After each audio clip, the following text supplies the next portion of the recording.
There was a time where we had sustainable economic centers in our communities, and the black dollar rotated several times before leaving. We had black doctors, we had black professional service firms, we had black grocery stores. Basically, any product or service that you needed was provided by someone who looked like you. So how do we go from that to this? How do we go from that to this? A few things happened. First and foremost, a whole generation of black leadership was eradicated. They were either put in jail for political purposes or murdered. An era of mass incarceration led to many brothers being put behind bars at disproportionate rates, leaving our communities behind and leaving their families. What was left was a community that lacked the steady leadership of black males. Our sisters tried to respond, and they're doing a great job by attaining the highest rates of entrepreneurship and the highest rates of college graduation of any racial group. Give them a round of applause. But you know what? They can't do it alone. They support one another, and we got to do the same with ourselves.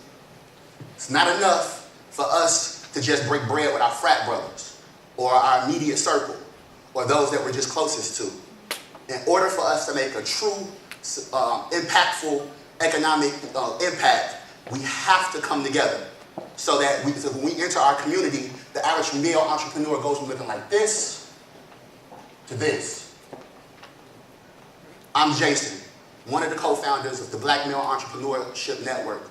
It's time for us to take back our throne.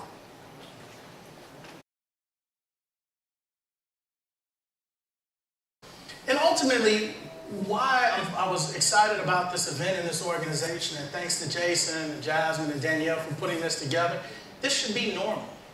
It should be normal that we get together to talk about business. I saw an article that came out a couple weeks ago that said, hey, if your friends are not talking about business, if your friends are not talking about finance, if your friends aren't talking about entrepreneurship, you need to get new friends. So hopefully this is the beginning of a lot of new friendships, or reconnecting with old friendships to talk about things that truly matter. And I think ultimately what we've seen with the election, and I'm sure many of us aren't exactly satisfied, I'm sure many of us weren't satisfied with the other pick too. So what we also need to do is think, how can we come together? How can we come together to really use... So how can we come together? How can we link our resources? How do we make sure that we push the agenda forward so that we can create jobs, opportunities, and create ultimate sustainable communities? And hopefully this is one step, right? No one has all the answers, but everybody in this room has part of that answer. And I think when we come together and able to put those things together, some fascinating things can happen. So one of the things that I've been very fascinated with is this whole idea of cooperative economics, right? The whole idea is that, hey, we all have 100 people here in this room. We bring something to the table. Someone starts a business. We shop from that person, and they end up helping to fund that person that ends up hiring someone's father or someone's cousin, or give someone an opportunity that otherwise wouldn't have an opportunity. So I saw a Malcolm X video that I regularly watch, and it talks about why do we think that anyone owes us jobs or opportunities? We have to create the businesses to be able to hire the people that we want to see.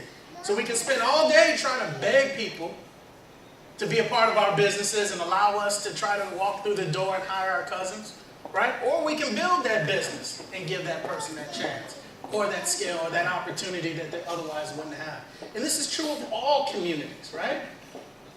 These are facts that that people tend to hire people that look like them, right? They call it pattern matching in Silicon Valley. They call it implicit bias in other communities. But it's our job to create those businesses and how we're able to move those things forward.